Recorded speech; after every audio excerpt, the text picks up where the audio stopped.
It can be an industry, it can be a building where I'm sensing that temperature. Say this room. In this case, in this room, if I have fire sensors or temperature sensors spread across the room, and in this lowermost layer, I'll have the data from the temperature sensor.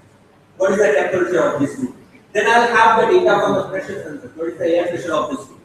Now, using the context that if a temperature sensor is placed in a room, when it reaches 40 degrees in summer, it's normal. When a temperature sensor is placed on a person, when it reaches 40 degrees anytime, then it means the person has fever, right? So the value of the sensor, or whatever decision I should make on that value, or whatever decision I should arrive at from that value, depends on the context. Now let's say there are temperature sensors all across this room, and those temperature sensors are giving a quite higher reading, say 70 degrees, 80 degrees, or maybe more than that. The humidity sensor is saying that the room is quite dry. All these means that there is a chance of fire in the building. Say there is a odor sensor as well in this room, which detects a kind of gaseous odor. All these taken together indicates that there is a fire in the room which is caused by some gaseous discharge or gas leakage, and by applying these layers of knowledge, I'll arrive at my wisdom that I need to send a fire crew who are equipped to handle fire caused by gas leakage, right? So this is what I'm talking about is a pyramid of knowledge where from raw data, by applying several layers of knowledge or information, I can arrive at a final wisdom which can guide me to take some action. Now, why did I talk about all these things? Because I wanted to stress that 5 years, 10 years down the line, what you have is a huge set of data, huge pool of data, and huge is kind of understatement.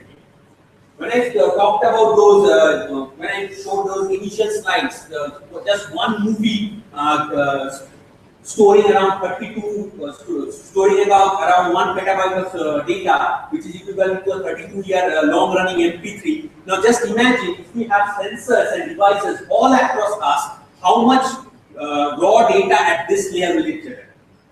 And we have to process that data in some way to arrive at some intelligent conclusions, right? So, ideally, when we were working on those large hadron colliders, data coming out from the particle physics experiments or the LHC grids were sufficient because there were machines available in the universities, in industries, which collaborated between them, and we could share all the resources, the network resources, the compute resources, storage resources, to solve these problems in a collaborative way by creating virtual organizations. Grids were sufficient. Then we had the burst of cloud, right, where we had infrastructures provided as a service, platforms provided as a service, software being provided as a service. Because the concept of grid didn't work out in the industry because they didn't have much business value. So the industry thought that grids do not have that much of business case. There is no way of monetizing the grid. So they came out with another new concept, which we nowadays call cloud, where you can rent your compute nodes, rent your storage, rent your network services as services, pay as you go. So based on the amount of usage you are incurring, you have to pay for the service. So that's the model in case of cloud. Right.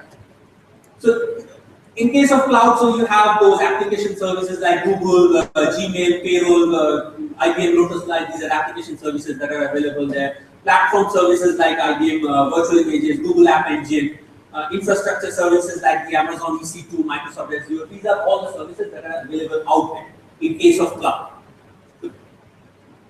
But the problem is, in case of Internet of Things, which implies intelligent systems, and the intelligence actually derives from analytics over the available information. And when we talk about analytics, this means analytics over a huge data, beyond the capability of the grid. A huge data set with real-time or near real-time requirements. So when we are talking about temperature sensors in a room, we have some sort of real-time requirement. Whenever there is a fire, we have to call for the fire. Right. So it requires a huge cloud infrastructure, and Second problem is the cloud infrastructure is available, but the major problem is in case of Internet of Things, the data is sporadic in nature. It's not really continuous in a large volume. It's sporadic. It's kind of varies in volume.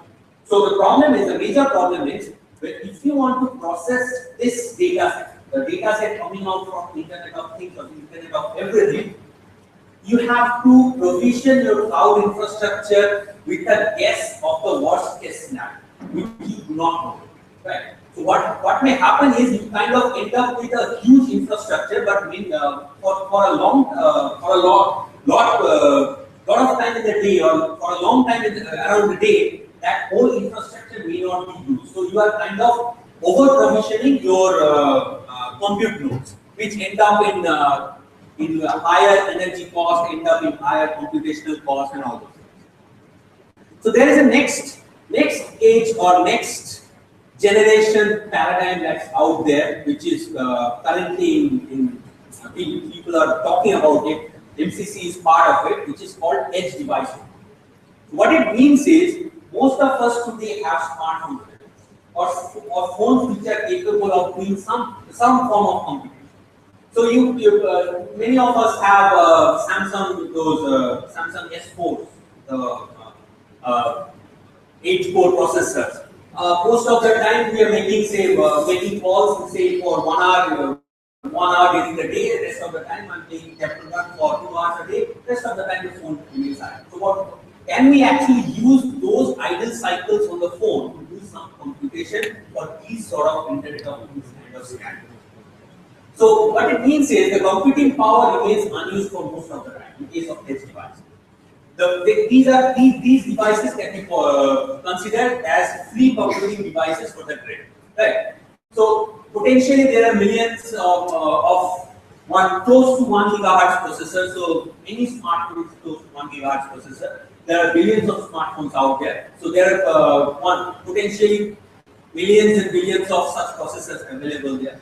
The energy cost that these phones will incur, smartphones, that's at your consumer, at your home. So you pay for the energy cost, which is far less than the industrial cost that is incurred at a data center. So whenever you have a data center, the energy cost at that data center is around 10 times higher than the consumer.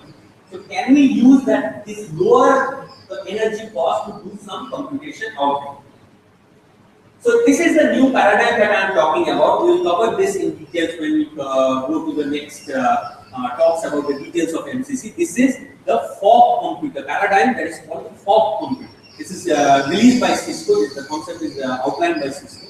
So out there on the top of this stack, you have your data centers, all your cloud nodes, which are at some industry, some location. Where you can rent your compute nodes, your storages, and do the computation. But out there, below this cloud layer, there are millions and billions of devices available. Your smartphones, your BSNL routers at your home, or your Airtel routers at your home, or your TV set-top boxes, or your PlayStations or Xboxes. All these devices have a certain amount of computing power which remains idle unless you are actively using it. So can we actually use this computing power to do some computation? That is the fundamental idea behind the paradigm of fog computing. That is the fundamental idea behind the paradigm of mobile cloud. Now, mobile cloud computing has two facets. One is I have a huge computation that's supposed to run in the cloud. I partition that computation into smaller bits, run them on each of the smaller mobile devices. That is called offloading from the cloud to the devices. Now that's a bit risky because as a person, as a human being, I have my mobile device with me. I will not normally want some foreign computation to run on my device. Right? It's true for everyone. If you think about yourself, you have a mobile phone, and if I come and say that, okay, give me your phone, I want to run some computation on that phone, you will promptly say no, because there is a security risk. There is a chance that you might have a conference call at that point of time when I'm running some computation on your phone, and that conference call will just goes offline, and you are in trouble. Or it may end up that I may end up corrupting the data on. So there is always a risk in using personal devices for this kind of computation. And we have always found that people, whenever we have asked people, people get pity that I don't want to allow you to use my phone for doing something. It's the prompt common answer. Whenever we have asked that, okay, if we give you some kind of say bonus or say some data credit, that if you donate your phone for some voluntary computation, we'll give you some airtime credit. Will you be willing to do that? Even then, the answer is in most cases no, right? But there is a second facet to this. People are willing to use their phone if the data is about themselves, right? If it's their own data, people are willing to use their phone. Now let me give you an example. In my smartphone or in any of your smartphones, we can install an application which can take a video of your index finger and analyze your heart rate from that video. It can do some signal processing on that video, analyze your heart rate, then it can calculate your blood pressure from the same. It can also send that, so that signal, that heart rate or that blood pressure to some cloud storage, where it can run a long-running analytics on your 6-month-old data and find out what is your health. So the application that I am talking about is potentially like this.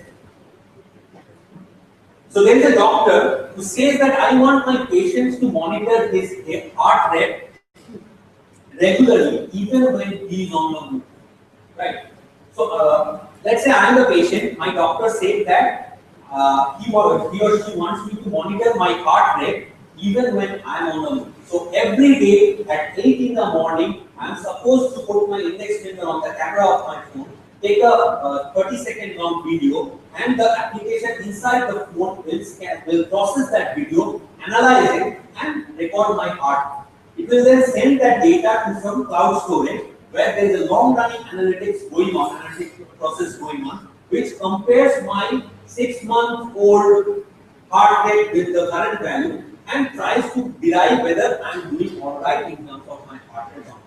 Maybe if we can add my heart rate, blood pressure together and my other symptoms, my other attributes, say my weight, whatever I have eaten in the evening or at night, and all those things, it can give me a health score, whether I am doing all right in terms of my health or not. That's what my doctor said. So this is one of the type of applications that we are talking about. Now, the problem with this is the doctor is conversant with this type of language. He or she can say that I want to monitor my heart. I want my patient to monitor his heart rate even when he is on the move. It's a very kind of blunt statement. And he also says that the PPG method can be used. It's a typical medical term. This kind of method can be used.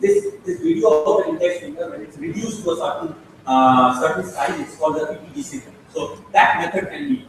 The problem with this approach is this person, this doctor, is not really knowledgeable about creating this application. He or she doesn't know how to code.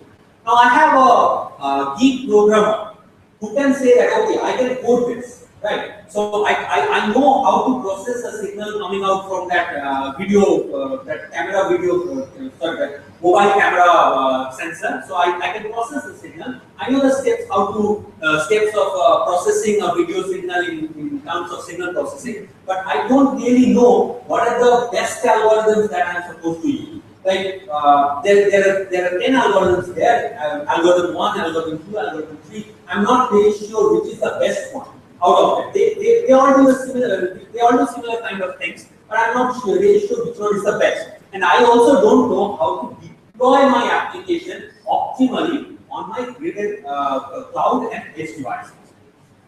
So that's the second difficulty. Now there is an algorithm expert who knows all the details of algorithms, but he doesn't know how to code in terms of a mobile. And there is a system administrator who has all these cloud and edge nodes. He has a registry of cloud and edge nodes, who knows where to deploy, but he can't do any of the previous things. So we have a gap in knowledge at different levels in this application development, along with the challenges that we were talking about. So These are the challenges that we have, that we actually face when we talk about fog computing or edge device. So you have to use the internet as a media for distributing the data, right? So that costs the user. So why should I raise the cost of my data service to do the computation? I'll get billed for that data I'm accessing, right? Second thing is you have to use the edge device at its idle time. When I'm not making a call, when I'm not doing any kind of foreground activity or any kind of, I'm not playing games, I'm not making a call, you have to use the device at that point of time. That is very difficult to find. Lastly, the edge devices are typically constrained in terms of memory and CPU. And if you have a very high level of computation, this actually becomes about this last one. So in this case, when we have this sort of application, people are all eager to do this kind of stuff on the phone. When I'm saying that I want people to monitor their own data. So people are ready to use their phone to calculate their heart rate, their blood pressure, or their blood sugar. They are willing to do that. The problem is the gap at various levels of knowledge here in this case. So there is a gap between what the doctor says and what this programmer knows. There is a gap between what the programmer can do and what the algorithm expert can say. There is a gap between what the programmer can do and what the system administrator can say. Right? So none of them have the full knowledge. So the kind of research that we are doing right now, this is our vision statement, which a big part of this is mobile cloud computing. So the vision statement is we want to allow the analytic application developers. So this programmer here, the geek programmer here, we want to allow that guy to discover all the sensors that are out there, meaningful sensors, to be able to describe the data and the goal in a formal manner.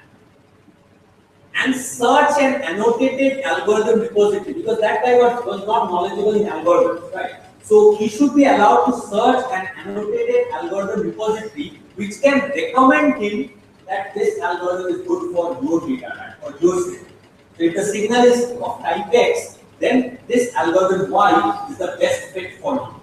Or if you have a set of devices described in a given way, then algorithm Z is the most applicable one for you. Then we should allow this programmer to stitch this algorithm graphically to create a workflow. So in case of this blood pressure heart rate monitoring, what effectively happens is I take a video of my index finger that's processed to generate the PPG signal, which is the smaller part of the video. Then if you know about signal processing steps, then that signal has to be resampled. Then there is a match filtering to be applied on that signal. Then, because it's a type of, in case of heart rate, I'm talking about rate, right? So rate is related to frequency, which means I have to apply algorithms like FFT or DW. So all these knowledges has to be there in this repository that I'm talking about, and then this application developer should be able to stitch these algorithms, filtering algorithms, resampling algorithms, FFT algorithms, stitch them together to create this workflow, which at the end of the workflow calculates my heart. So that is the goal of this workflow creation, which we have to allow the developer to do. And finally, this is the bit where mobile cloud computing becomes important. Optimally deploy that application over edge and cloud. So I develop the application or the workflow for my mobile phone. Now let's say I don't have, the battery strength of my phone is at this point quite low. So if I do the entire workflow on my phone, the battery will die out, so my phone will die. Right? So I don't want the entire application to be done on the phone. If I want to transmit the whole application to the cloud, the amount of data I'll have to transmit to the cloud, that will also incur a cost on the battery. So even in that case, because data transmission is high, my battery will again die. So I have to decide on a position, on a particular spot, an optimal spot, where I can break the workflow so that some of it can happen on the phone, rest of it can be offloaded to the cloud. So that optimal decision is the vital point at this stage. So how do I optimally deploy my medical application over my edge node and the cloud, so that my battery remains optimally used, the computational and the communicational costs are the lowest. So that's the main goal of mobile cloud computing in this. The final vision is we want a system where a doctor should be able to say that I want to measure heart rate using PPG on a mobile device. That's what the doctor will say to the system.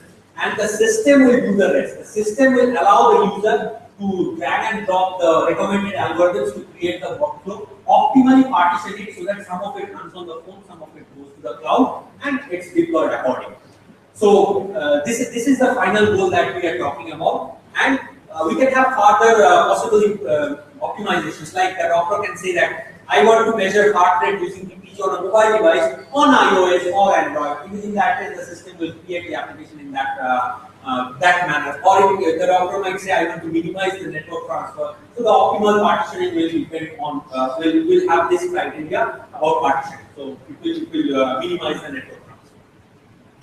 So the issue that I was talking about, that people get picky about using phones for mobile cloud computation, right? So as I say that if we are to run any foreign computation on the phone, that's the point that people don't really want to use the phone. That's the point when really people back off, that I don't want you people to use my phone to do some foreign computation.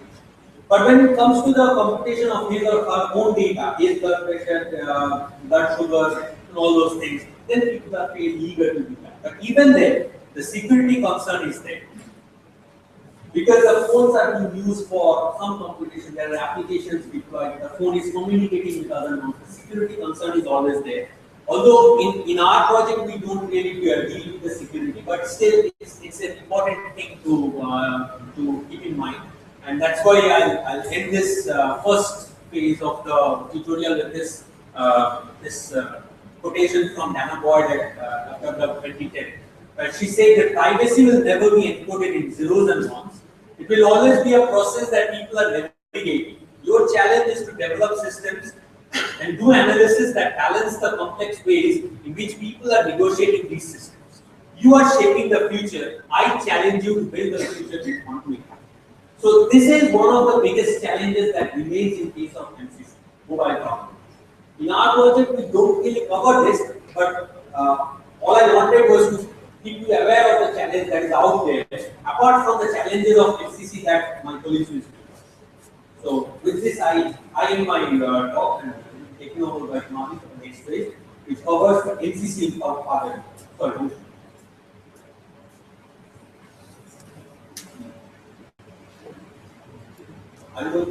You can ask questions now or the end of the tutorial, whatever you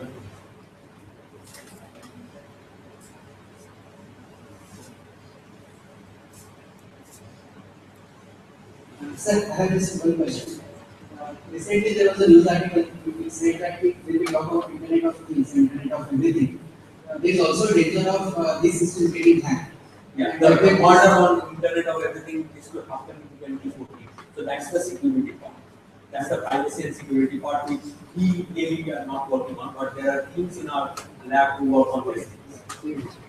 So that's the challenge that's there. So do you think that is a roadblock for Internet of Things to become? I'm not really sure. If you can have proper security handling features, it should be okay. Even your computers at home can be hacked and you can blast a computer.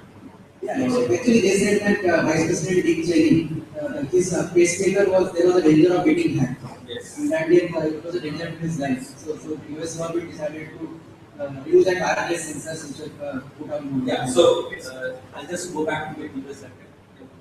Oh, sorry. Yeah. So.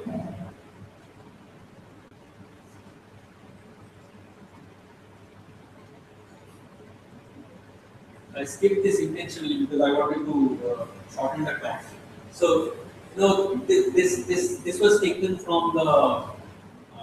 This was said by one of the most famous academic scientists. So, after the Manhattan experiment, and after the Vietnam, the Hiroshima bombings. That's what he said. But what should we do? We have played with fire like children, and it flared up before we expected. So for every scientific research, there is a point like this. There is an issue like that. It depends on how you want to use it. Right? So these sort of challenges will always be there. It depends on us how we tackle those challenges and how we deal with it. Thank you, sir.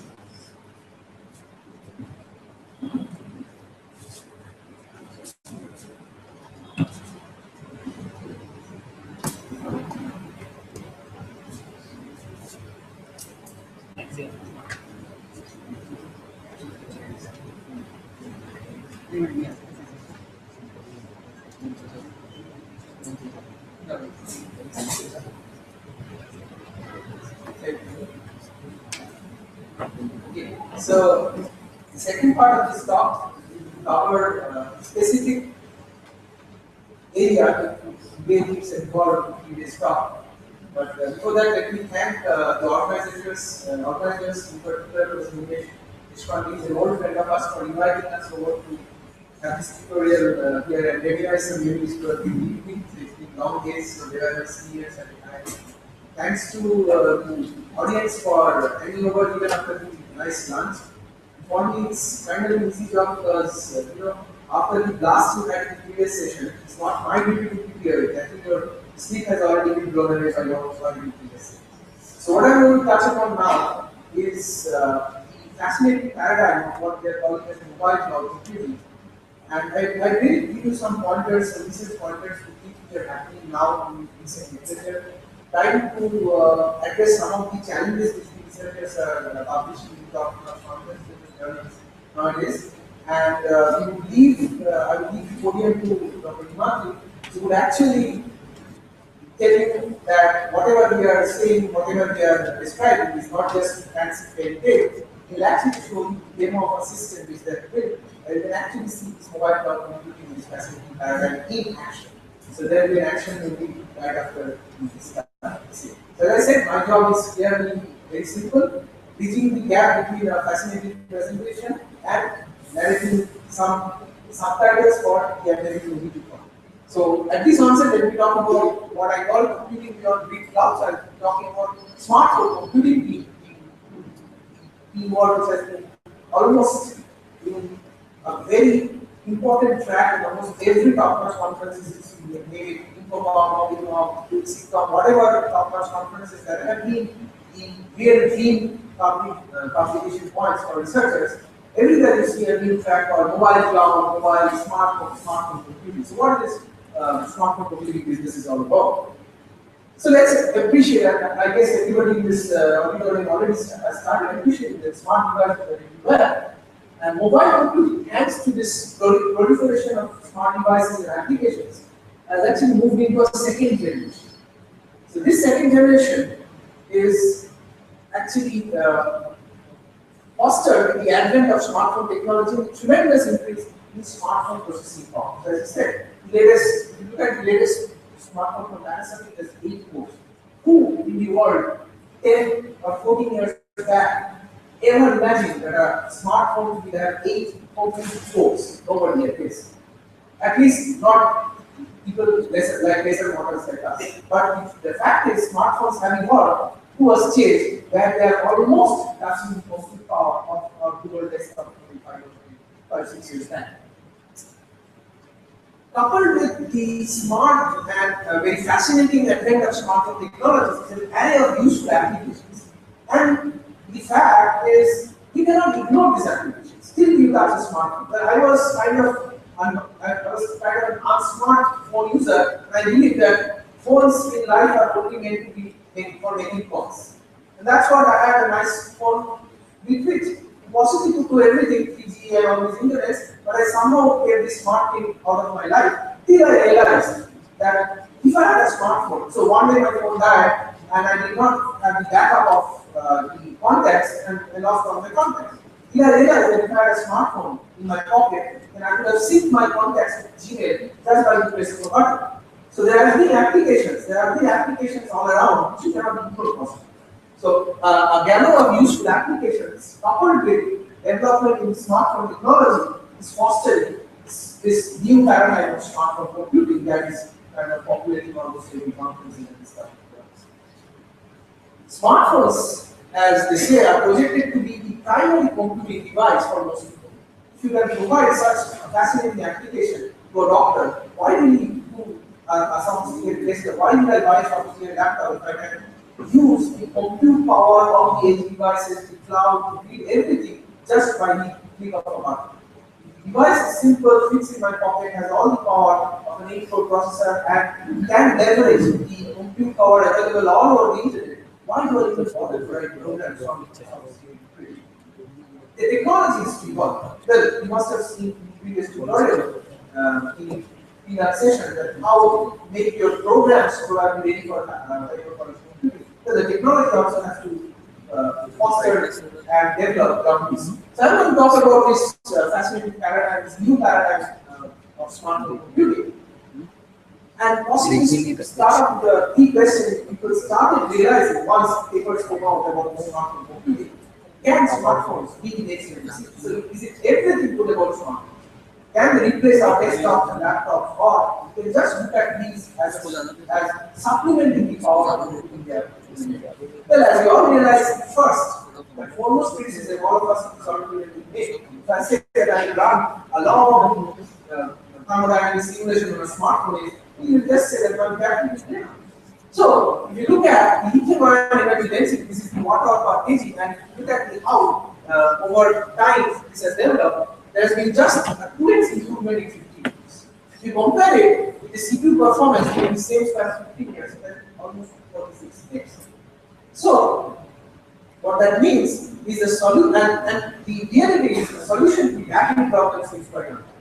So, just shrugging off your shoulders and saying that desktops, laptops are just from idle days and I'm just going to do everything on this smartphone is not going to be a solution, primarily because there are device physics, there are things which are still under research, and the only way is to build this smart solution is to leverage on a complementary role which these edge devices, these smart devices can take with the compute power we already have. So that has actually, so this is another slide which is essentially tells you that mobile applications cannot possibly reach their full potential with just smartphones to execute them. Look at applications like speech recognition and synthesis. There is a stepwise, different algorithms, stepwise algorithm refinements, abstractions which go on beyond steps, and they execute everything. They expect to execute everything seamlessly without draining on battery, without lowering the battery of user's device beyond the acceptable quality standards. It's not just this one. Look at applications like augmented reality. It's not going to happen. Look at applications like this. It's not going to happen. Look at interactive case. You will never be able to match performance with the desktop performance. And the worrying fact in this whole mess of things is the fact that all of these applications are e-component. These are all power intensive. And the moment you will say that, would you like to compute something on edge device, the first thing which I'll ask you is how much battery does it take? With this proliferation of smartphones, the biggest criticism which we hear from almost all users for recently is the fact that in earlier days my phone was enough if I had charged once in 3 days. Now I can charge once in 3 hours. I'm using the phone for navigating through I was driving from, let's say, Chennai to Bangalore. I was using the GPS to navigate, but then the phone just died. So then I'm lost. So what is the use of using a smartphone to guide me when after a certain period of time it can get lost? So we need a really synergistic application execution paradigm that can facilitate, complement this whole method of computing power which is available on the internet. And that's why this fascinating paradigm of mobile cloud computing essentially emerged. So how can you augment the computing power of smartphones to the cloud? Now, as you see, motivated in part by the mobile cloud computing research and development which happened there, the internet was also transformed with the emergence of these technologies, called cloud computing.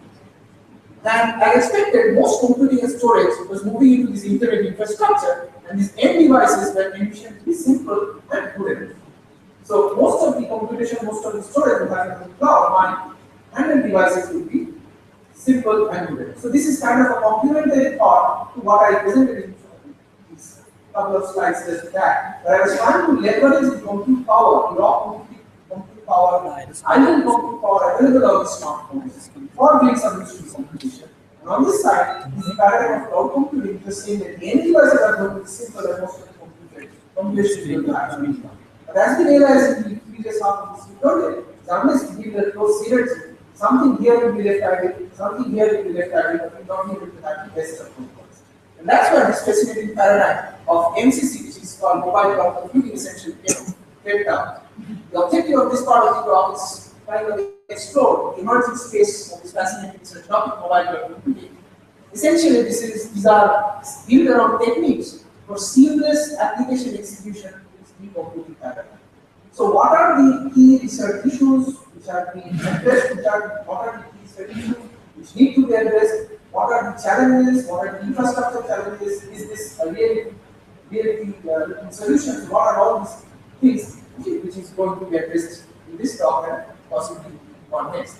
And we are also going to touch upon some of the very current research problems on how to build out the classical software engineering research problems in the MCC sector. I'll give you simple examples. If you look at the software engineering literature, there are a lot of very established research methods which what called timing analysis. So given a program, how much time will it take when run on a given device? Device means a computer, cloud. Now I'm talking of a program, half of it, or maybe X% of it runs on edge device 1, Y% of it runs on edge device 2, and Z% runs on the on the cloud, the timing is still predictable. Modulo outages which happen on the cloud. But what about the timing which is happening for the edge devices? Because the timing depends on what percentage of the CPU this application essentially gets on your mobile phone. So you may be using your mobile phone for an analog application. And I have to steal CPU cycles to execute such applications. So a lot of traditional software engineering applications, software engineering research problems, energy analysis. There has been a quite proliferation of research on energy analysis of programs. But how do you do energy analysis of mobile applications? These are kind of some software engineering issues which is time for myself. I'll touch upon, but what I want to discuss in more detail is what has happened in this MCC paradigm today. This paradigm essentially took off in 2001 when Professor Mohammed Septiman was seen a term called cyber forensics. The essential idea was very simple. The essential idea was how can you supplement or augment the power of thin devices, thin meaning lightweight compute devices, with the power of more stronger devices. So that was the concept of cyber forensics. And this was already there. Till these people coined this new word of MCC thanks to the smartphone proliferation, that people are re-looking at this from a different research angle. So let's see what are the advantages of MCC? Why do you not want to do MCC? Why do you want to embrace this collaborative model of computing where the entire application is not on the edge device and a part of it is here because of the proximity to the sensors, proximity to the available domains, and a part of it has to be cloud. So the obvious advantage is, well, if I do this partitioning smartly such that my end-to-end job is done faster, rates my battery less, then I'm doing a good job. So one of the advantages of this MCC paradigm is I'm able to extend the battery lifetime of the user's phone. Which essentially means that we have to devise some computation offloading schemes which migrates large and complex computations to the cloud and possibly does some lightweight computations, stealing some idle cycles from my edge device. So this is the paradigm I want to get to. But for that, I need some interesting new computation partitioning algorithms which can take in an application and a to-be deployed architecture consisting of edge devices, clouds, grids, and all these mess of devices which are able to compute. Given this application, it should be able to tell me what is the best deployable strategy such that this part of the application runs on this edge device, this part of the application is uploaded to the device. Then, how do I define best in this manner is what I'm going to talk about. So, computation offloading migrates large computations and complex processing from resource-limited devices, that is, mobile devices in this context, to resource-full machines, that is, servers in the cloud. remote application execution can save my local energy significantly. Many mobile applications essentially, as I showed, take advantage from task migration and remote processing. Not only are you able to extend battery storage lifetime, but also able to extend and improve the data storage capacity, because on the smartphone I'm also limited on the amount of memory I can add on, even as additional SD cards.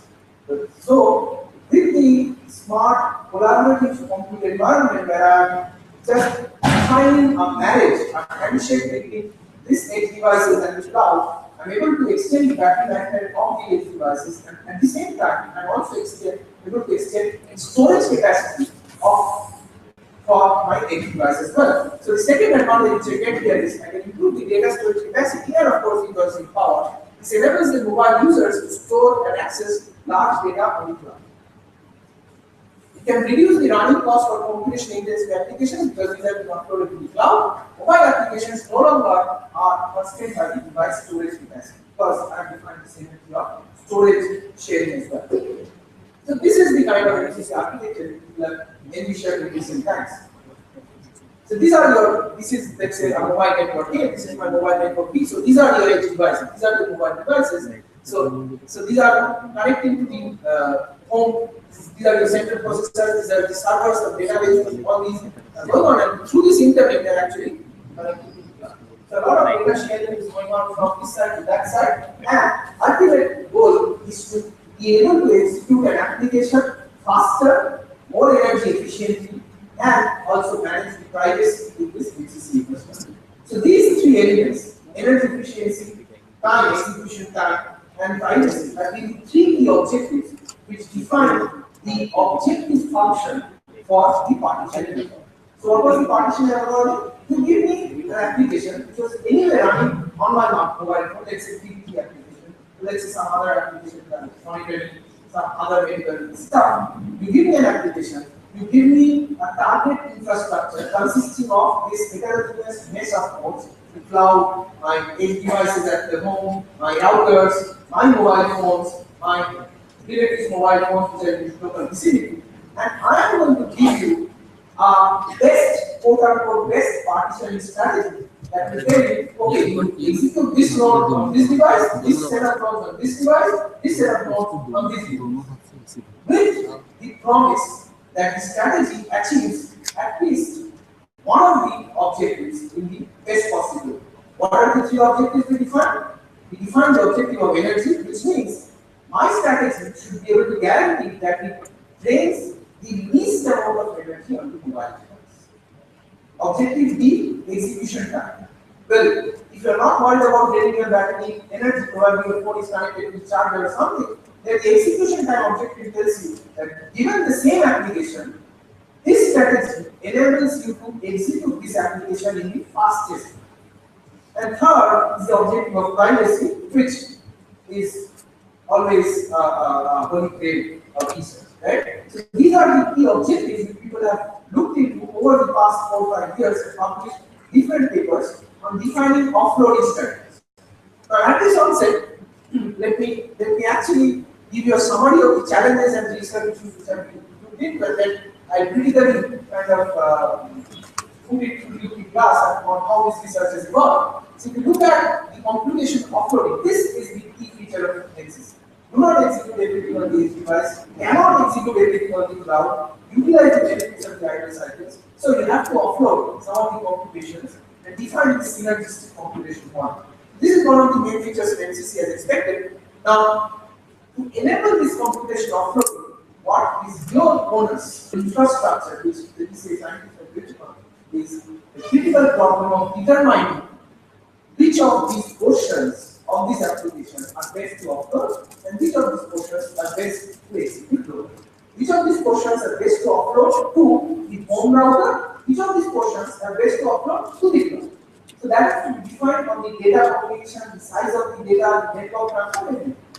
So it is critical to determine whether to offload and which portions of the service is supposed to offload. And your partitioning strategy should take into account that you are actually getting some benefit in at least one of the objectives we discussed.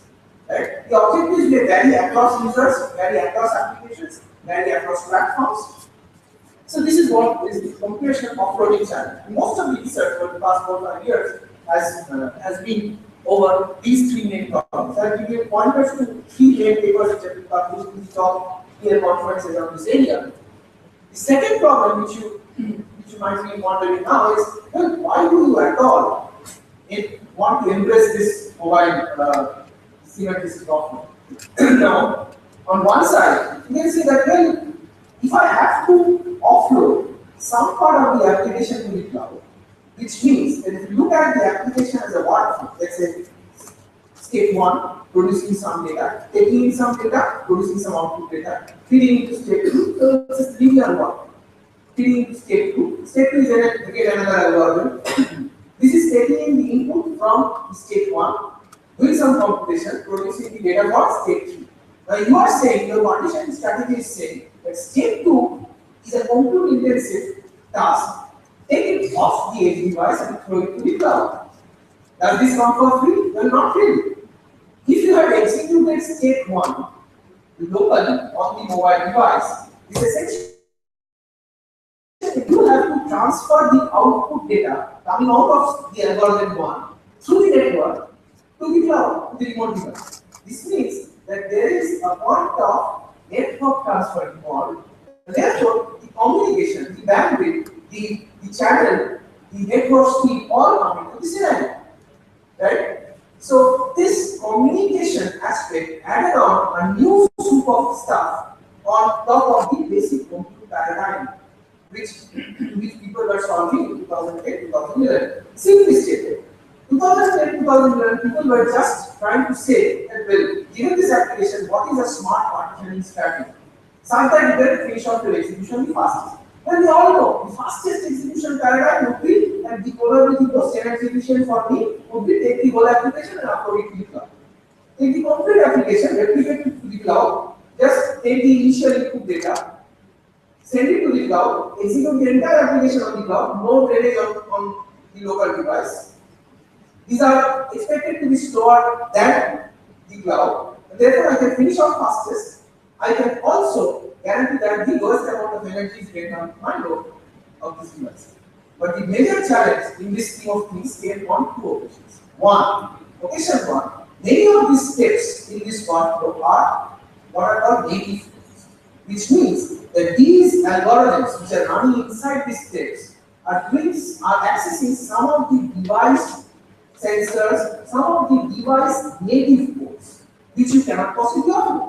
So given a set of, let's say, 10 algorithms, each taking some computation time and energy, there are some steps here and there which you cannot offload. What does this mean? So if you want to embrace a collaborative computation paradigm for this, this means that, okay, I decide step 1, I cannot offload because it's a native. So I have to do it. Step 2 is very compute intensive. If I do it here, my battery will break. Offload. But this offload does not come for free. It means that the data produced by step 1 will go through the network to the cloud, and through the network may mean that you will go through the access point of your residence, you will go to the cloud, and then if step 3 is again a remote device, it means that the data produced out of step 2 on the cloud has to be come back. So the angle of communication also has to be taken into consideration when I am devising my partition scheme. On top of this communication, what is even important is, if you think of the basic classical paradigm of distributed computing, there are also people distribute tasks. But why do not people think about such communications problems? Well, people thought, of course, but why was this not the holy grail? That's because people were always communicating by land. It was kind of a steady net. Here we are communicating over Wi-Fi, or let's say a 3G network, because my mobile is actually moving through different zones of 3G and Wi-Fi. And I am offloading this data, whichever I am offloading to the cloud, to my 3G or Wi-Fi connection. Right? So 3G connection, megahertz, Wi-Fi connection, 2.4 to 5 gigahertz, only 3 non-interfering channels. And many of us are connected to the same access point inside this on. So many of us are actually doing separate things. Who said that my data offloading job will be given priority?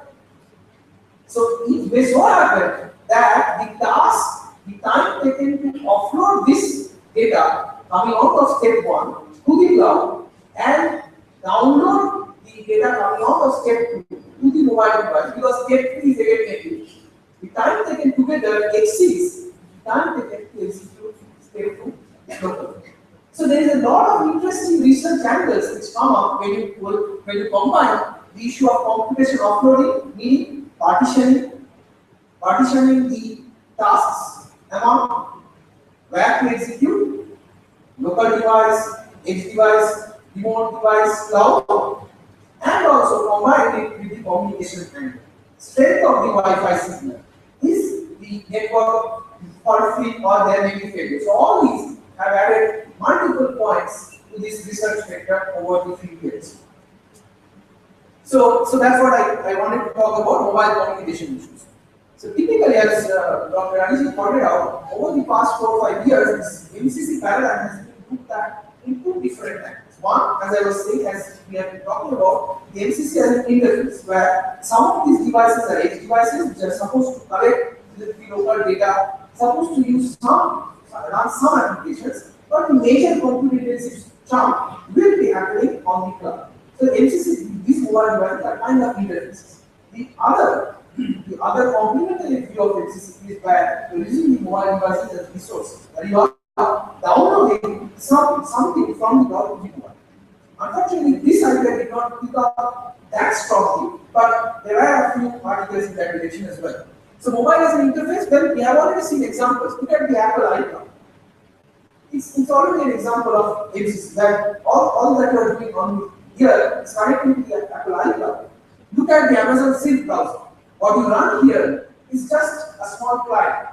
That browser essentially has a split component which is actually doing all the computer jobs out there. So MCC is not a new concept. It's just that people are looking at very interesting applications in the context of MCC. And as I said, this is the objective. So let me now spend 5 minutes on the research which has happened, research partners with some references to some of the papers.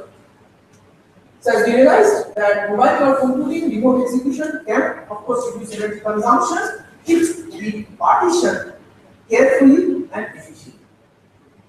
You should interpret this statement with a pinch of salt now, because as I said, that partitioning is also involved in the communication channel, and it is not necessarily true that the partitioning was steady.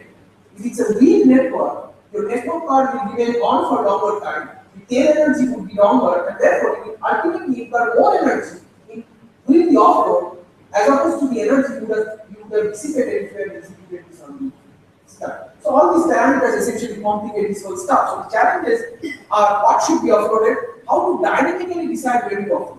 Because as I said, this is a what flow. So I just talked about a simple linear workflow, but there will be concurrencies as well, right? Even in a linear workflow, a lot of things get decided at runtime. When I am designing my partitioning scheme, how do I know what will be the network B? How do I know 2 minutes later what application the user is going to run? If you ask me why do I care? Well, I care because I thought that the user is going to give me 100% of his device for executing my application. Right? But that's not true. The user is listening to music, the user is doing Facebook, the user is playing temple run. The 100% CPU assumption is not true. But 2 minutes later, I do not have any idea what the user is going to do. So the prediction of user behavior also comes into play, because I am going to use the edge devices, mobile devices of the user. As I promised, I am going to steal some CPU cycles from this edge device.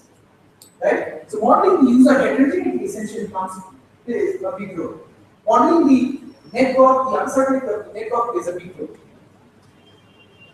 So we just saw the benefits of MCC. So the way these things were essentially picking up, the first solution, let's really talk about the first solution, which came out in 2010. Mobis is one of the top-notch conferences in this area. 2010, so they called it MAUI, coined as mobile assistance using infrastructure. Their goal was not to look at time, but predominantly to look at energy. And if you look at these formulations, which is there in the paper, there were a lot of systems measurements, and they come up with a nice formulation, which is formulated as an integer linear programming problem. So you have a set of constraints which model the network, which model the input-output characteristics of the workflow, and finally, they have an objective of minimizing the energy footprint blueprint of execution of the entire application. So some of these applications will be not there, some of the applications will be not there. Now, the interesting assumption which they made a very interesting constraint, and that worked well for them. They said that, well, we are not going to figure out which of these applications, which of these subtasks are going to be made. Let the user mark which of these subtasks are made. So you have a set of, back again, you have a set of algorithm 1, algorithm 2, algorithm 3, blah, blah, blah. Out of these, the user has marked algorithm 1 and algorithm 5 have to be executed locally because they are using some facets of the device. Algorithm 2, 3, 4, 6 and beyond can be executed locally or on the cloud depending on what the Maui solver gets. And what is the Maui solver going to do? The Maui solver is going to solve an optimization problem in the background which will formulate the network, the user predictability, everything and come up with the best task mapping strategy. Which means algorithm 1, whether on the mobile device or the cloud, so for each algorithm, for each subtask, this solver is going to tell you what is the best way to execute this entire application such that the end-to-end energy footprint is minimized. Now, the way they solve this problem, so as I said, the profiling data is fed to a solver to determine the correct code partition. Correct meaning the most efficient code partition in terms of the energy dissipation on the local device. Now, at this onset, as we realize that this computation offloading problem cannot be solved by formulating an optimization problem which is solved in the background. Why? Because the network is evolving dynamically. After I execute algorithm 2, the network might have changed. My network connection might have changed. The data that I am getting, the data that might have changed. The user may have moved for different application state. So all these have to be fed to the solver so that I can get the best application partitioning strategy. That is what is done by this dynamic profiling of the device, program, and network behavior. So what they do is take algorithm 1, try to see what are my network conditions, what is the user state, and try to figure out if algorithm 1 has been marked native by user. If not, try to see what is the best option to execute algorithm 1 here or there. Depending on that, choose an algorithm 1. Once algorithm 1 finishes, the network has changed, user state has changed, lot of things have changed. So reevaluate the same objective and try to check what is the best strategy for algorithm 2. So their solution was not to solve the end-to-end problem as a whole, but to solve the problem in steps for each algorithm as it were. So this was the first and one of the most cited paper in the ACC paradigm to date, which was called MOUNT. So there are some limitations. So the major one being there is a continuous development effort, but the user has to mark which of these applications are made. The next paper came as Cloud Cloud in 2011. It was in a conference called Eurosys, again a very top-notch conference in this area. And this idea, what they said that, well, why should the user take the burden of marking which one is native or not? We use some concepts from traditional program engineering, traditional software engineering, and automatically figure out which of these applications, which of these algorithms indeed need to talk to the device sensors. Which of these require a domain store. So we are going to discover which of these are native.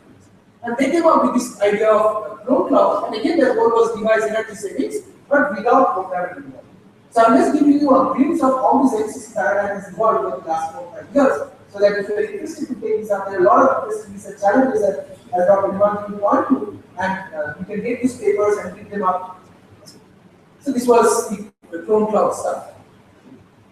There was a further improvement which people proposed. So one of the key issues which we realized is the fact that we have to transfer these intermediate states.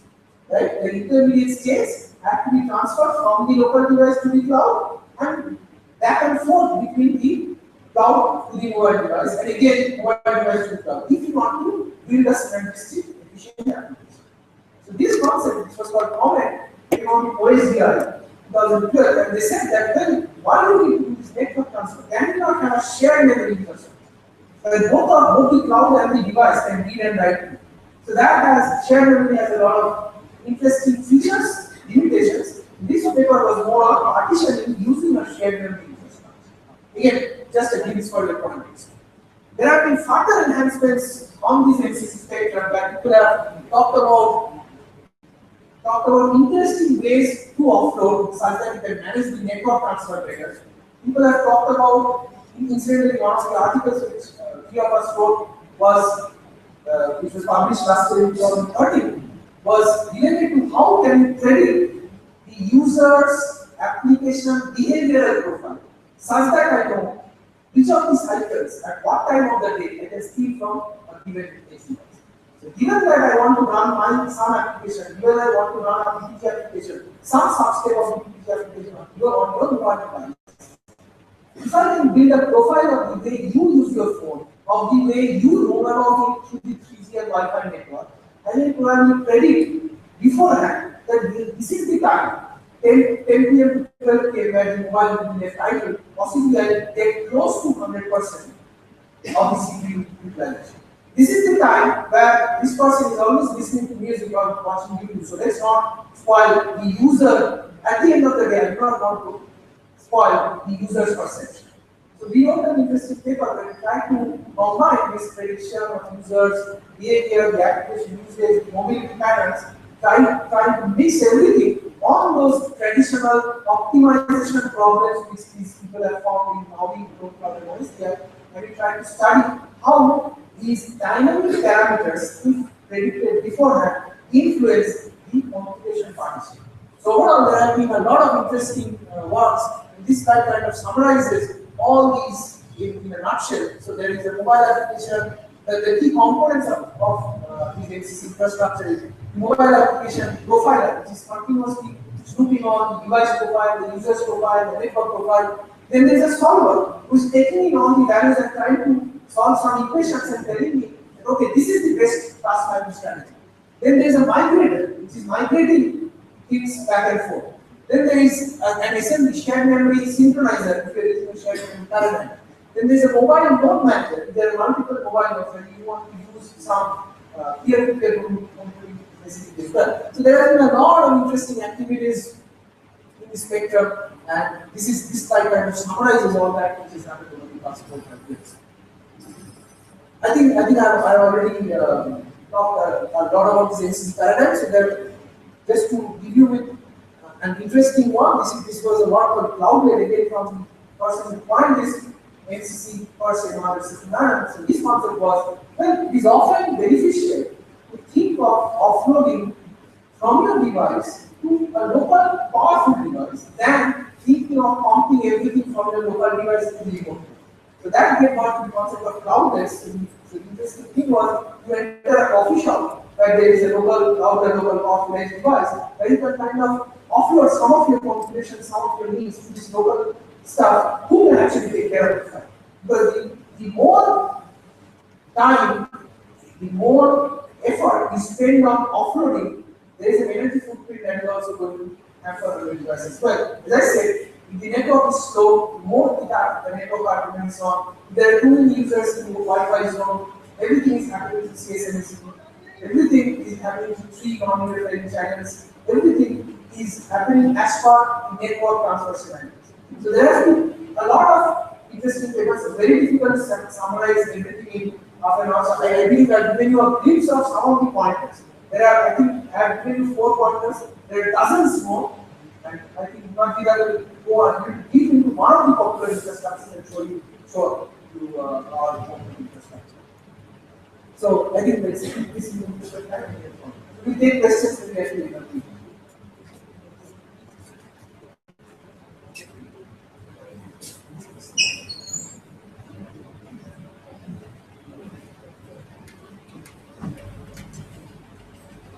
This is the one. No.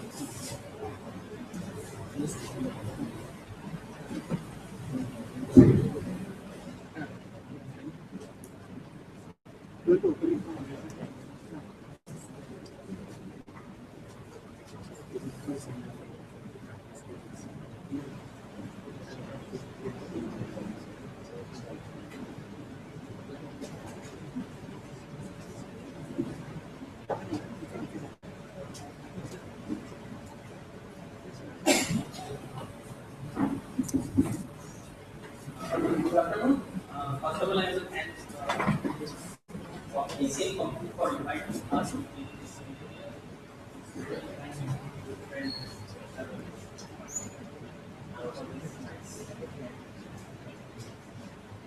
And also, I thank my colleagues, Kuchman, for setting up this platform for the movie that we follow.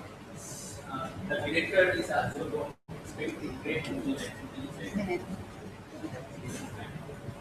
Before I go into the movie show, I'll just give you some basic details of two things. We have understand from one topic. There are two ways the mobile device can be used. One of the ways is mobile device will use the interface where I run everything in the cloud and I only get the results from the execution in the cloud.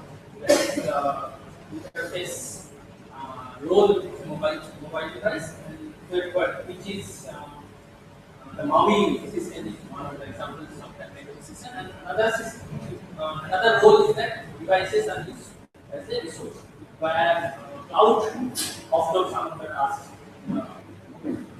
So I'll just briefly go through the MAUI architecture and then briefly go through the Angels architecture, that is mobile as a resource architecture, which is instantly developed by CS. So many of these slides we have already seen why we need to use smartphone, what is the advantages. So I'll skip all those things in interest of time. So I'll just quickly go through the MAUI contributions. So MAUI was pointed out. MAUI is the first paper which gave us real application, a system towards more close towards the ground, where one can have an application and offload some of the tasks to it. So it's an application written using standard Java language, using any of the modern concepts like serializations, program partitioning, DOM, to achieve the code offloading system from mobile device to the cloud. So essentially, I'll talk about briefly about the system of MAUI. The basic components, the three basic components. One is the proxy, profiler, which profiles the system and feeds back the input to the ILP server, and the ILP server itself, which decides on what partition and what to upload and what not to upload. And probably if time permits, I'll show some evaluations from the MAUI components. So this is the basic architecture of the MAUI. So one part of the stack runs on the smartphone, and the part of the stack runs on the MAUI server, and they talk to RPC. And the application runs on top of this basic infrastructure. So if I want to enable my application to be run on a MAUI, I have to MAUIfy. What MAUIfy means is that I need to annotate my application in Java with this remotable tag. It's a unique tag for MAUI, which says that this function can be offloaded. That is, the functions which are not tagged as a remotable are typically MAUI takes it as those are native codes that must be run on the device itself, the smartphone itself. The rest of the code which are tagged as remotable can potentially be offloaded to a cloud. So that is how the programmer has to assist MAUI solver to identify which part of the code needs to be possibly transferred to the cloud. So this is one example of the code where the program writer has annotated with this tag, removable tag. So this function is can be executed on the cloud. So MAUI has several advantages. It is portable. It has type safety and serialization. It uses automatic state extraction to serialization to transfer the to enable the execution of the same code on the cloud with the same state that it was running in the local smartphone, and it uses reflections to automate generation and also automate generation of RPC stubs that you have seen. So this is an example. So this is my application, which is Maui 5. Now my application is integrated with the Maui runtime. So I have functions which are annotated as input. So if I run the applications now in this state, I'll be able to communicate with the client proxy and therefore to the my server, where I can possibly run some of my code through this proxy. Okay, so whenever Maui, whenever there is a remotable code detected, the client proxy intercepts that application call and it solves a ILP code to find out whether this code is remotable or not. If it is not remotable, it is run on the local machine. Otherwise, it is transferred to the backend server, and it is being transferred. And after this, how it is done? It has to synchronize the state. So the client proxy captures the state of the application, and as it is present, transfers this state to the server proxy, and then the server proxy starts running the application from the state that has been captured from the smartphone. Okay. It also handles errors, and it provides runtime information whether this whatever code I have uploaded to the cloud, whether there is any error or not, that comes back to the smartphone. It also provides runtime information, how much time this remote application, remote code has taken and so on. And this information is gathered by the solver, the provider, to make the ILP more intelligent the next time, when the next time Maui comes across this removable function. So this is fed back into the solver to make a optimized solving for the next invocation of the removable code. So there are the profiler has several inputs. It has this polygraph which has been constructed from the application that is submitted to the Maui. So you can construct a caller that is a input to the profiler. It inputs, it also observes the execution time of the offloaded code on the server. Also the remote local execution of the code in the smartphone. It also observes the number of bytes the system has to transfer a state from local smart device to the cloud. CPU cycles that are available in the cloud, in the local machine, and so on and so forth. So these are all fed into the profiler, and this profiler in turn feeds this information to the ILP solver, which solves the workflow partitioning problem optimally for that instant time when the Maui solver encounters a removable function. So this is the basic architecture of Maui. There are several drawbacks of Maui which I will not discuss here. So what Maui achieves at the end of the day is that it runs the application in more energy efficient manner. So I have it's a simple call graph. I have a function A which is native, which cannot be executed away from the smartphone. Need to be in the smartphone. There are other 3 functions, remotable, which has this. The provider has gathered this information that it requires 900 millijoules to run on the smart device, and it takes 50 milliseconds to run on the smart device. So this information is computed for all these functions. And one possible way is to execute this whole flow into the smart device. So the smart device will consume, if the execution takes the path A, B, and C, to consume 5900 millijoules of energy from the smart device, and it will take 3050 milliseconds to run in the local smartphone. So that is the. So if I want to transfer some of this to the cloud, I need to have need to transfer the state of this input into functions to the cloud. And this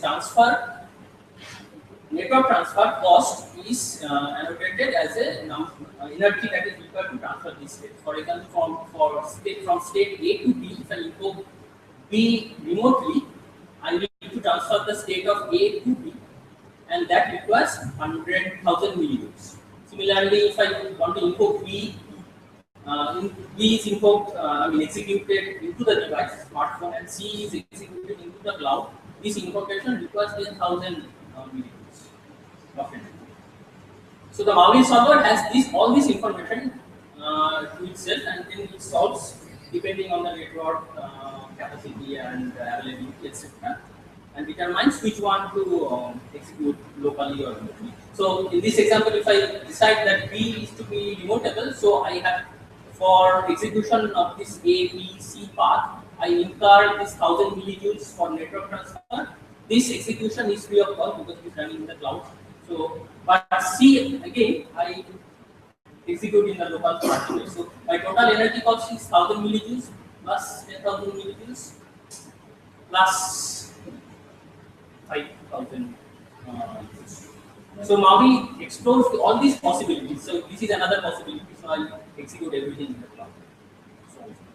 So Maui explores all these possibility and determines as to which function it needs to run locally and which function to run in the grid. So I'll not go. These are the energy measurement done in the Maui.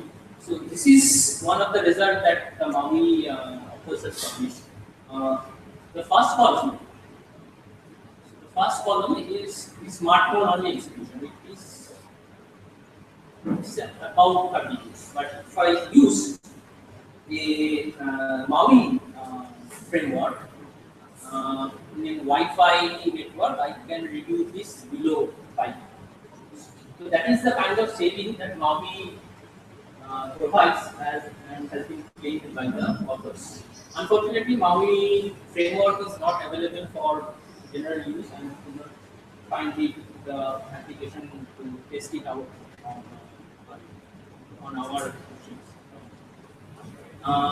So what we so in PCS, what we are trying to do is we are trying to build another system which does something like a Maui, but we are trying to do an offloading.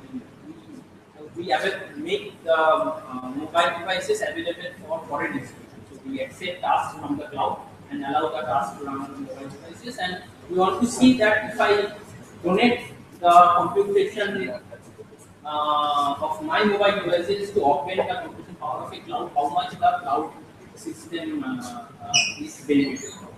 So this system can be, this is the example of a mobile device as a computation resource. So this similar framework can be brought into the other way. You can change this system into a system where the mobile device can offload some of the tasks to the cloud. So I will only present the first part, but the mobile device is being used as a computation resource to the cloud. There has been some work, for example, Hyrax is one of the first one that came out of a PhD thesis, and this is the first system which enables mobile devices to donate their free computation cycles to cloud infrastructure. So subsequently, there has been a MISCO and Serendipity project that has been going on, which allows mobile devices to collaboratively compute a given task, and so on and so forth. So our work, our work is basically integrating mobile computing devices to a backend cloud infrastructure. So this is the basic infrastructure architecture of our system. We have a job that is given to the backend computing infrastructure composed of servers as well as mobile devices. And this job is a special kind of a job. This is a data parallel job. So we can divide the data and make into several independent tasks and submit this task to the backend. And the backend server schedules this task to its available resources, which are composed of servers and mobile devices. So this data partitioning is done based on the computing capacity of the devices where we want to submit the job. For example, if I have a server, I want to give the server a huge chunk of data to analyze, or if I have a mobile device, I will give it a small chunk of data to analyze, because the computation power of a mobile device is typically much less than server. So even if I have devices which are mobile devices which are of different computation capabilities, that data will be partitioned based on this computation differentiation of this computation capability. So our system automatically partitions a given data set into chunks and creates tasks out of these chunks and submit to the backend infrastructure. So this is a very basic kind of a task that we are talking about. This system we are working on a enhancement of the system, but the system will take workflows similar to a Maui, where the workflow will be partitioned according to the computing capacity of the devices, and distribute these tasks to different computing elements which are in the cloud system. So this is the basic flow of the demonstration that I am going to give you. So I have a data partition and I have an analytics service, which is a very simple pi calculation analytics service, and I have a several processing element which is composed of a single server, which will be my this laptop, and several mobile devices which are lying there with Audicipla and so on. So I have 3 mobile devices and 1 laptop serving as a server, and mobile devices serving as smartphones as a part of this computing infrastructure. And I partition the data based on the configuration of these processing devices that I have, and pass this data to these devices, calculate and get back, compose the result, and show you the comparison of computation power that I can extract from the these devices. So I will. Okay. So now the movie starts. So I'll connect my laptop with the projection so that you can see the demonstration. So it's essentially a very simple interface, and it's much detail is quite unnecessary.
Light वाला परेशान हो गया, तो बंद करके जाता हूँ।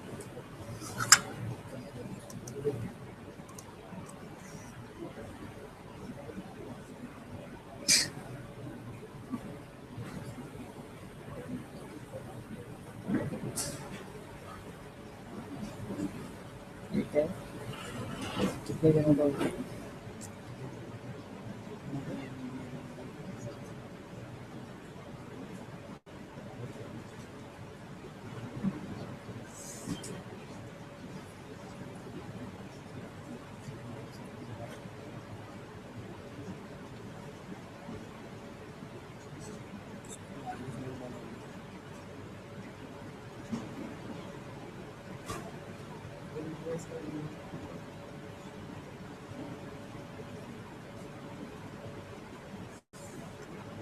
This is the very basic screen of the demo.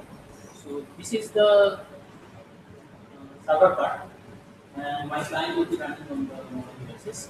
So I'll do the initialization of the system, and so I'll start the mobile device client part, and we'll see this.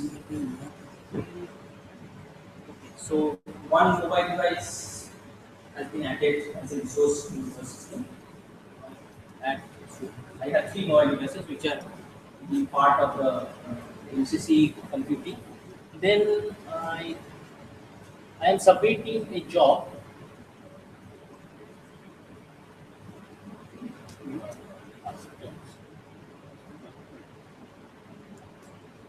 So this is a pi calculation job. Essentially, this is a computation job where I have a square and I randomly put points and see whether these points fall inside the circle. Different From facility these for points, from this ratio, I can compute the I value of I value. So this is a randomized algorithm which can easily partition into data parallel way. And what I need to give is the number of points I need to generate. Like if you give a huge number, this is the, let's say, this many numbers. This is the number of points that it will generate. And I will submit this job to the UCC infrastructure.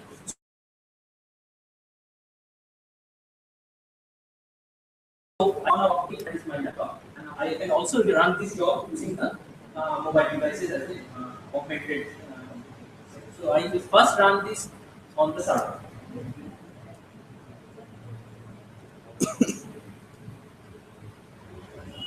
So this will run for several iterations to generate a graph of sort. It will run for 7-8 iterations, and we'll show it the time that it takes to compute on the file application.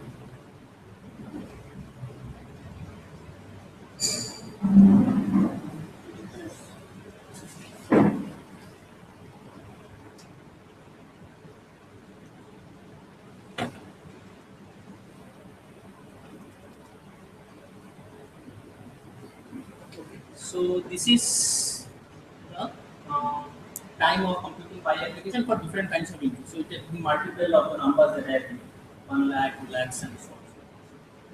So I'll generate the same thing.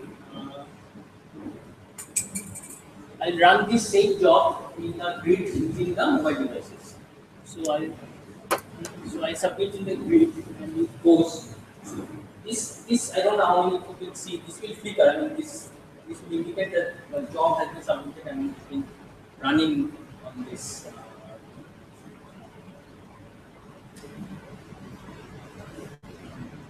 So that is one.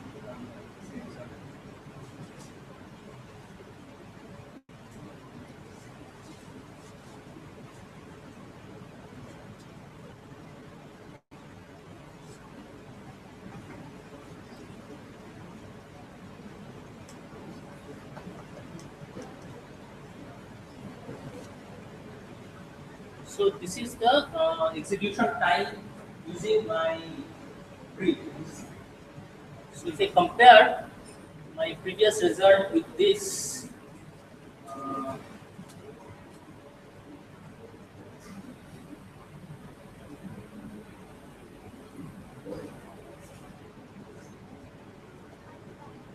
so the blue line is the computation for the grid that I have used 3 devices. It has been augmented, so my runtime has reduced by running on 2 devices. So this shows that you can extract the computation power from mobile. So this basic infrastructure can be also be adapted. We are working on this. What in a mobile device as an interface is. Yeah, so that was the short movie. Any questions?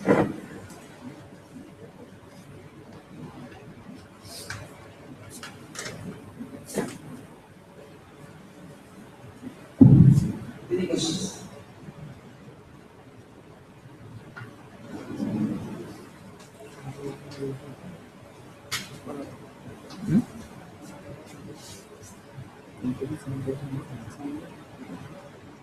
एक से दूसरे में जो connect हो सके दूसरे से किसी से Maybe I can ask one question. For this IoT solver, typically how much time is required with respect to number of devices that you do? That is also that it takes a lot of time. That is one of the known limitations of IoT. Like you have a lot of space. You cannot cut that time. You limit the time to produce output. One of the reasons again, I'm asking because it looks like that it is exploring the state other the solution space. No, this one, the demo. Not the demo. The Maui solver. we do not have any. We do not. So I don't know how much it scales for us. Okay, so the question is, can we reduce the solution space that it is searching? Yeah. I think there has been, so just to add on to what you were saying, so this Maui literature, as I said, was the first article. They had a very ambitious goal. They said that after every algorithm state, again rerun the ILP solver. Right. ILP, everybody knows in an NP-complete problem, messy things. So they have used some internal solver. If you run things like LP solve or simplex for IBM, nothing will scale. Okay? But they have given data points and applications which are mind-bogglingly large. Yeah. And they have claimed that they have run it multiple times. So what we observed is we could not replicate their results out here. Maybe they use some distributed trading or something which we could not replicate. So what we suggested is either you build some prediction models so that you solve the ILP once, but even if you solve it multiple times, solve it on smaller chunks of the problems such that your solution time is less. So there have been one of the articles which we had worked on. But unfortunately, we talked to the Maui authors, but the infrastructure was not there. So we could not see. They are not using any incremental kind of control. They did not see in the paper. It's a 12-page paper. The ILP thing is just one short paragraph. The rest is all system measurements. But that is the most cited paper, and that will go space matter. Thank you. Thanks. With this, we conclude this tutorial. I now request Professor P.S. Deshpande to present momentums to the speakers.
Now we will take a 10 minutes break for tea.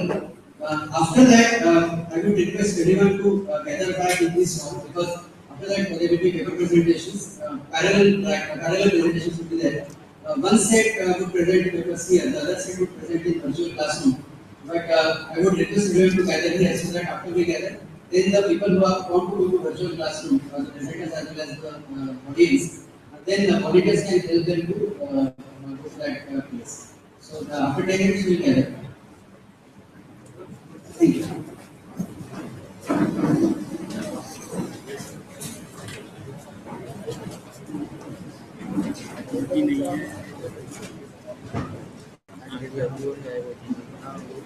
चला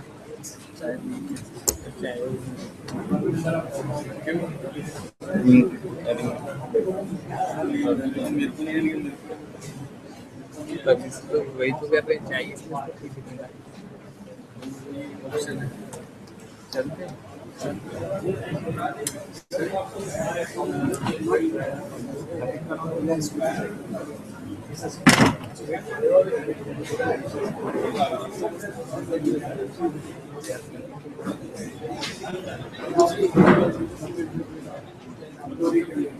In our website, so anyone can